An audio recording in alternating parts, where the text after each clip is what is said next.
नमस्कार साथियों, आपका हमारी चैनल पर स्वागत है। पिछली क्लास में हमने ड्यू प्रोसेस ऑफ लॉ को समझा था, जाना था। जिन्होंने इस वीडियो को नहीं देखा है वो आप हमारे प्लेलिस्ट में कॉन्स्टिट्यूशन, जो हमारा प्लेलिस्ट है उसके अंतर्गत ड्यू प्रोसेस ऑफ लॉ को जरूर देखें और समझें। ड्यू प्रोसेस में हमने जाना था कि इसका पर्पस क्या था। अमेरिकन कॉन्स्टिट्यूशन में इसको इंक्लूड किया गया, जिसका होल एंड सोल पर्पस था इंडिविजुअल फंडामेंटल राइट्स को प्रोटेक्ट करना and to protect people's right against arbitrary government's action और government's law, legislative law law और लेजिस्लेटिव एग्जीक्यूटिव एक्शन, दोनों के खिलाफ हमें प्रोटेक्शन मिले हुए हैं ड्यू प्रोसेस ऑफ लॉ पे। इंडिया में इसकी जर्नी कैसे आती है, क्या इंडिया में ड्यू प्रोसेस ऑफ लॉ था, नहीं था, एक ऐसे केस के बारे में आज हम चर्चा करेंगे जिसमें सुप्रीम कोर्ट ने ऐसा फैसला दिया कि due process of law Indian constitution में नहीं है और ह्यूमन राइट्स को, हमारे फंडामेंटल राइट्स को लेजिस्लेटिव एक्शन से कोई प्रोटेक्शन नहीं है। जो प्रोटेक्शन अवेलेबल है सिर्फ और सिर्फ प्रोसीजरल कंप्लायंस होना चाहिए। प्रोसीजर एस्टेब्लिश्ड बाय लॉ है, उस प्रोसीजर को फॉलो किया गया है, उसके बाद आपको अरेस्ट किया गया है, डिटेन किया गया है, तो उसे वैलिड माना हमारे सुप्रीम कोर्ट ने अपने इंटरप्रिटेशन में। लेकिन क्या वो लॉ वैलिड है, जस्टिफाइड है, रेशनल है? इसके बारे में जुडिशियरी ने कहा कि ये हमारे दायरे में नहीं है, ये हमारे स्कोप में नहीं है कि हम उसका जुडिशियल रिव्यू करें, क्योंकि ड्यू प्रोसेस ऑफ लॉ हमारे यहाँ इंडियन कॉन्स्टिट्यूशन में, American due process of law की व्यवस्था इंडियन कॉन्स्टिट्यूशन में नहीं है। जी हाँ साथियों, आज हम बात कर रहे हैं वैसे शख्स की, ए के गोपालन, जिनका नाम आज भी हम पढ़ते हैं, जानते हैं, क्योंकि ए के गोपालन वर्सेस स्टेट ऑफ मद्रास 1950, जब हमारा कॉन्स्टिट्यूशन लागू हुआ 26 जनवरी 1950, 26 जनवरी 1950, उसके बाद जो फर्स्ट चैलेंज था फंडामेंटल राइट्स के वायलेशन का, वो था ए के गोपालन वर्सेस स्टेट ऑफ मद्रास, जिसमें आर्टिकल 32 के अंतर्गत writ petition of habeas corpus file किया गया था ए के गोपालन के द्वारा अगेंस्ट हिज डिटेंशन। उनको डिटेन किया गया था। इसकी कहानी को आज हम जानेंगे, समझेंगे। ए के गोपालन, इनके बारे में पहले हम जानते हैं कि ए के गोपालन कौन से व्यक्ति थे। 1950 का ये केस है। ए के गोपालन इंडिया के one of the most prominent, और स्टार्टिंग में जब कम्युनिस्ट पार्टी की स्थापना हुई, कम्युनिस्ट पार्टी में काफी एक्टिव रोल प्ले किया ए के गोपालन। इनको ए के जी के नाम से भी बुलाया जाता था। ए के गोपालन एक popular communist political and social worker India में है, जो कि 5 टाइम्स एमपी रहे 1952 से 1977 तक केरला से। उस टाइम मद्रास प्रोविंस था अंग्रेजों के टाइम पे। तो वहाँ वो महात्मा गांधी से प्रभावित होके, इंस्पायर्ड होके नेशनल मूवमेंट ज्वाइन करते हैं। तो स्टार्टिंग में वो कम्युनिस्ट नहीं थे, गांधीयन नेशनलिज्म से इंस्पायर होके ज्वाइन करते हैं नेशनल मूवमेंट को, सारे मूवमेंट में पार्टिसिपेट करते हैं। ग्रेजुअली सोशलिज्म से वो प्रभावित होते हैं, और उस टाइम क्या था कि कांग्रेस के अंदर ही कांग्रेस सोशलिस्ट पार्टी की स्थापना होती है, और ये कांग्रेस सोशलिस्ट पार्टी ज्वाइन कर लेते हैं। कांग्रेस सोशलिस्ट पार्टी ज्वाइन करने के बाद ग्रेजुअली फिर से कम्युनिज्म इनको अट्रैक्ट करता है, और फाइनली कम्युनिस्ट पार्टी को के मेंबर हो जाते हैं, एक्टिव मेंबर हो जाते हैं। बट समहाउ ए के गोपालन की जो जब जब से ये कम्युनिस्ट रहे, उसके बाद से सरकार इनको हिरासत में ही रखी, मोस्टली जेल में ही बिताए। इवन आजादी के दिन, जिस दिन भारत हमारा आजाद हुआ था 15 अगस्त 1947, ए के गोपालन जेल में बिताए थे। ब्रिटिश कॉलोनियल लॉ के अंतर्गत उनको डिटेन किया गया था, उनको अरेस्ट किया गया था, और 15 अगस्त को जेल में ही उन्होंने फ्रीडम सेलिब्रेट किया, झंडा फहराया और आज़ादी सेलिब्रेट किया। आज़ादी के बाद जब हम देखते हैं, जब वो आज़ादी के बाद जब अंग्रेज यहाँ से चले जाते हैं, लेकिन जब तक हमारा कॉन्स्टिट्यूशन नहीं लागू हुआ था, जब तक हमारा constitution till 26 January 1950, 15 August 1947 onwards and till 26 जनवरी 1950, इस टाइम तक हम कॉलोनियल लॉ के ही अंडर थे। कॉलोनियल लॉ के ही अंडर थे, कॉलोनियल लॉ ही उस टाइम हमारे ऊपर लागू था। 1947 में जब हमारा देश आजाद होता है, तो कम्युनिस्ट जो थे वो इस आजादी के बाद भी प्रोटेस्ट कर रहे थे, धरना दे रहे थे, प्रदर्शन कर रहे थे। आपको एक बात जानकर ये आश्चर्य होगा कि उनका नारा था कि ये आजादी झूठी है, देश की जनता भूखी है। यानी वो आवश्यकताओं से फ्रीडम चाहते थे, आपकी जरूरतों से स्वतंत्रता चाहते थे, आपकी बेसिक नीड फुलफिल होने चाहिए, सरकार कोई भी रहे, आपकी अ, सर आपके बेसिक जरूरतें पूरी होनी चाहिए। और कम्युनिस्ट जो आइडिया है, कम्युनिस्ट आइडिया जो कहते हैं, जो मार्क्स से प्रभावित है, कि वो लोग स्टेटलेस सोसाइटी की कल्पना करते हैं, जहां स्टेट हो ही नहीं, गवर्नमेंट हो ही नहीं, कम्युनिटी अपने एक्टिविटीज को खुद मैनेज करें, सारे फार्म कम्युनिटी के द्वारा ओन्ड हो, उसमें जो प्रोड्यूस हो वो सबके बीच में इक्वली शेयर किया जाए, कोई सरकार नहीं हो, किसी का हस्तक्षेप नहीं हो। और ये जो परिवर्तन वो चाहते थे, वायलेंस के साथ रिवोल्यूशनरी चेंजेस चाहते थे, ना कि इंक्रीमेंटल ग्रेजुअल चेंजेस में उनका भरोसा था।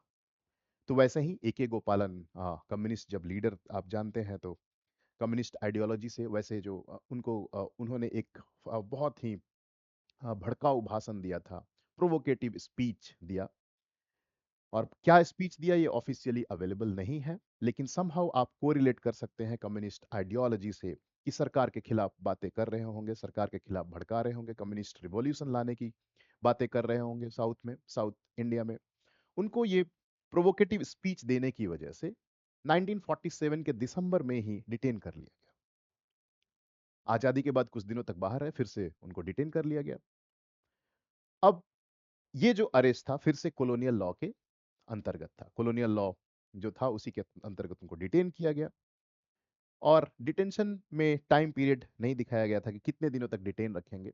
एक पीरियड होना चाहिए कि आपको 3 महीने 6 महीने के लिए डिटेन किया जाएगा, फिर वो केस होता है। उस टाइम भी, आज़ादी से पहले भी, मद्रास हाई कोर्ट में केसेस फाइल होते हैं, और जैसी कोर्ट उनको बेल देता है, नेक्स्ट उनको डिटेंशन ऑर्डर सर्व कर दिया जाता है। पहले ही से डिटेंशन ऑर्डर तैयार करके रखा जाता था कि ये जेल से बाहर आए और उनको डिटेंशन ऑर्डर दे दिया जाए, ताकि ये फिर से कम्युनिस्ट आइडियोलॉजी को प्रोवोक नहीं करें, लोगों को भड़काए नहीं सरकार के खिलाफ आंदोलन करने के लिए। लेकिन जब देश आपका आजाद हो जाता है, देश आजाद होने के बाद हमारा कॉन्स्टिट्यूशन आ जाता है, 26 जनवरी 1950 को हम अपना कॉन्स्टिट्यूशन लागू कर देते हैं, तो कॉलोनियल लॉज समाप्त हो जाते हैं, और इंडिया में एक प्रिवेंटिव डिटेंशन एक्ट 1950 लागू किया जाता है। और जो अ, हमारे ए के गोपालन साहब जेल के अंतर्गत थे, अंदर थे, इनको प्रिवेंटिव डिटेंशन एक्ट 1950 के अकॉर्डिंग फिर से डिटेंशन ऑर्डर सर्व किया जाता है, और इनके डिटेंशन को कंटिन्यू किया जाता है, क्योंकि अब आपके पास अपना लॉ है, अपने लॉ के तहत फिर से नोटिस सर्व किया और उनको डिटेन कर दिया गया। अब आप देखिए कि ए के गोपालन जो ये सोच रहे थे कि अब तो हम आजाद देश में हैं, हमारा कॉन्स्टिट्यूशन है, फंडामेंटल राइट्स जिससे हमें मिले हुए हैं, fundamental right to life liberty article 21 के अंतर्गत मिला हुआ है, और कोई भी सरकार आर्बिट्ररी तरीके से, मनमाने ढंग से आपके लिबर्टी को कर्टेल अगर करती है, तो फंडामेंटल राइट्स का वायलेशन है। और वो ये भी जानते थे कि आर्टिकल 32 के अंतर्गत उनको प्रोटेक्शन मिला हुआ है, जिसमें वो जाके सुप्रीम कोर्ट से रेमेडी ले सकते हैं। तो यहाँ ए के गोपालन का जो मामला है, ए के गोपालन आर्टिकल 32 के अंतर्गत हेवियस कॉर्पस का रिट फाइल करते हैं, रिट पिटिशन फाइल करते हैं सुप्रीम कोर्ट में। और उसमें जो कोर लीगल इश्यूज थे वो देखिए।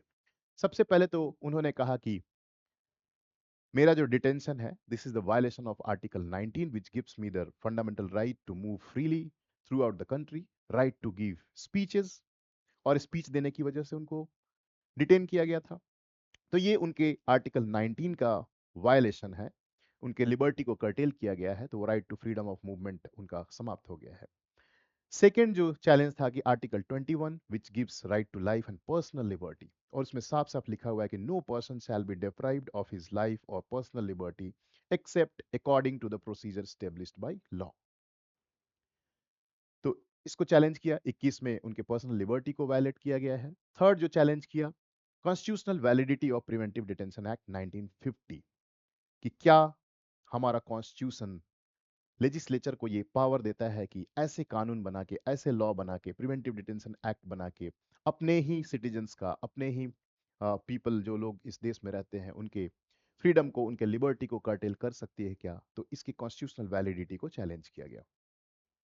फोर्थ जो लीगल इशू था कि क्या प्रोसीजर स्टेब्लिश्ड बाय लॉ जो आर्टिकल 21 में है, उसका मतलब सेम है जो due process of law US constitution में है? क्या इंडिया में भी ड्यू प्रोसेस ऑफ लॉ है? ये एक कॉन्स्टिट्यूशनल क्वेश्चन था, जिसका आंसर सुप्रीम कोर्ट को देना था।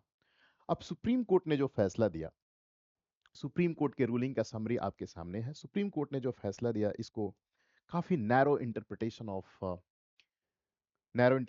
कॉन्स्टिट्यूशन कहा जाता है, जिसमें लिटरल मीनिंग को ध्यान में देते हुए फैसला दिया गया। इसमें जो रूलिंग आया उसका आप अगर समरी देखें तो प्रोसीजर एस्टेब्लिश्ड बाय लॉ के बारे में कहा सुप्रीम कोर्ट ने। मेजॉरिटी का फैसला था, 4-1 से ये फैसला आया था कि procedure established by law mean exactly what the word says. जो लिटरल मीनिंग है वही है, यानी parliament legislature can enact a law and set any procedure, and by that they can curtail your freedom or liberty that can be curtailed. सीधा सीधा उसका मतलब निकाला कि लिटरल जो लिखा हुआ है कि parliament by law can set any procedure and can cartel your freedom. First interpretation of procedure established by law. Second, उन्होंने कहा कि जो due process of law US में है वो इंडिया में नहीं है, वो अमेरिकन कॉन्सेप्ट इंडिया में नहीं है। अगर ये कॉन्सेप्ट इंडिया में होता, अगर कोर्ट उस टाइम कहती कि नहीं ड्यू प्रोसेस ऑफ लॉ है, तो उस लॉ का जुडिशियल रिव्यू करती on the ground of whether it is fair, whether it is just, whether it is reasonable, fairness, इन सब पे की कॉन्स्टिट्यूशनलिटी को के ऊपर जुडिशियल रिव्यू करती कि क्या पार्लियामेंट के पास ये पावर है कि इस तरह का लॉ बना सकता है या नहीं बना सकता है। बट देखिए कोर्ट ने कहा कि ड्यू प्रोसेस ऑफ लॉ जो यूएस में फॉलो होता है वो इंडिया में है नहीं, तो हम इसका जुडिशियल रिव्यू नहीं करेंगे। तो फाइनल अल्टीमेट इसका रिजल्ट क्या होता है कि preventive detention act had followed the correct legislative procedure. Law has been formulated, law has been enacted, procedure has been established by the parliament, और उस प्रोसीजर के तहत आपको डिटेन किया गया है, which means it is fair enough। और तब जबकि कि ये बहुत हार्श और अनफेयर लॉ है, फिर भी उसके अंतर्गत वो आपके सुप्रीम कोर्ट नहीं जाते हैं और प्रिवेंटिव डिटेंशन के तहत जो उनको अरेस्ट किया गया था, उनको डिटेन किया गया था, उसको जस्टिफाई करते हैं, सुप्रीम कोर्ट जस्टिफाई कर देती है। आगे बढ़ते हैं हम लोग। नेक्स्ट जो आर्टिकल 1921 के बारे में जो चैलेंज था, उसमें कहा कि अब देखिए कि 21 में जो प्रोसीजर एस्टेब्लिश्ड बाय लॉ के द्वारा आपके लिबर्टी को कर्टेल किया गया है, तो क्या कोई पिटिशनर, क्या कोई इंडिविजुअल उसको आर्टिकल 19 के वायलेशन के केस में उसको आर्टिकल 19 का वायलेशन भी कह सकता है, उसको भी चैलेंज कर सकता है? तो कोर्ट ने कहा कि नहीं, they are mutually exclusive. Compartmentalisation जिसको कहते हैं कि no, they are in different silos, compartmentalised है। अगर 21 का वायलेशन हुआ है, 21 के तहत प्रोसीजर एस्टेब्लिश्ड बाय लॉ करके आपके लिबर्टी को कर्टेल किया गया है, तो आप 19 के वायलेशन को नहीं चैलेंज कर सकते हैं। तो यानी बस अलग अलग राइट्स के लिए अलग अलग प्रोविजन, ये थोड़ा सा और आप कह सकते हैं कि बिल्कुल नैरो इंटरप्रिटेशन ऑफ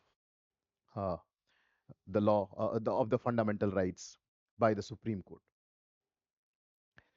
अब नेक्स्ट जो इसका जो इम्पैक्ट हुआ कि आप देख सकते हैं कि a detained person could not challenge their detention on the ground that it violated their right to freedom of movement under article 19। तो उन्होंने जो चैलेंज किया था कि 19 के अंतर्गत जो मेरा फ्रीडम ऑफ मूवमेंट है उसको कर्टेल करता है procedure established by detention act, उसको उन्होंने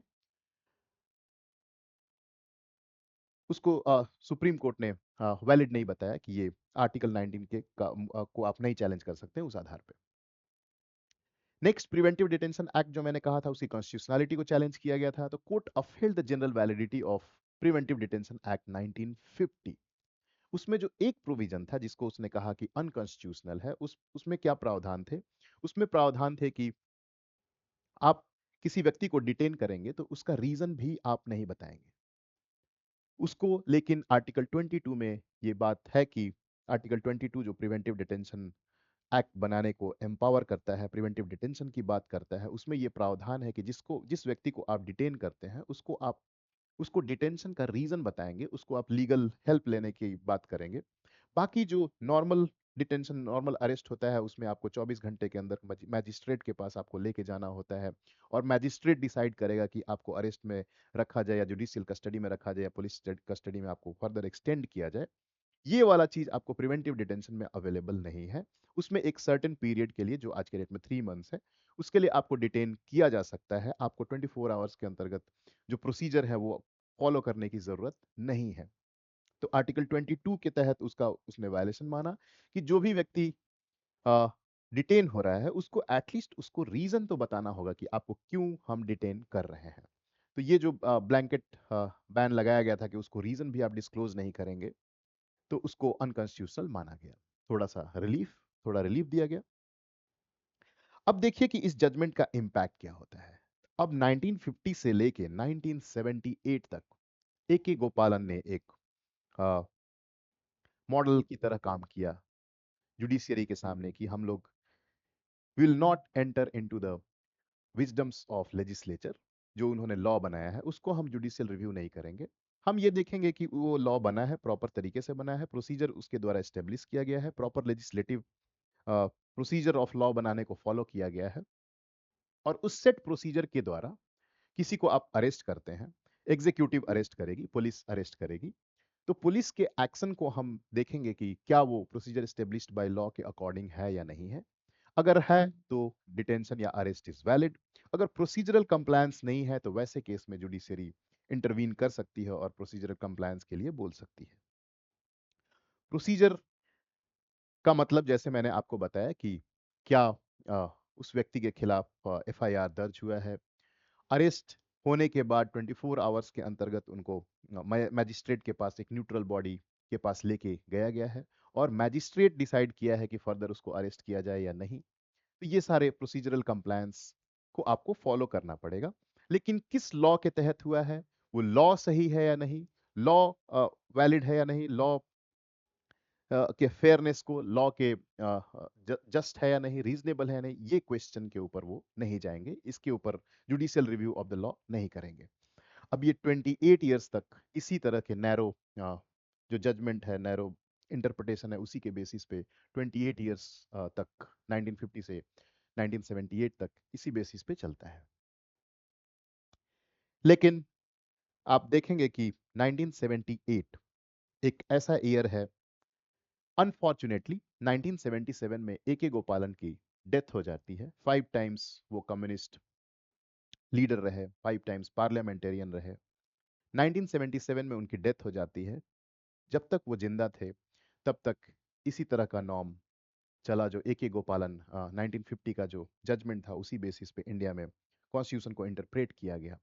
उनके डेथ के बाद 1978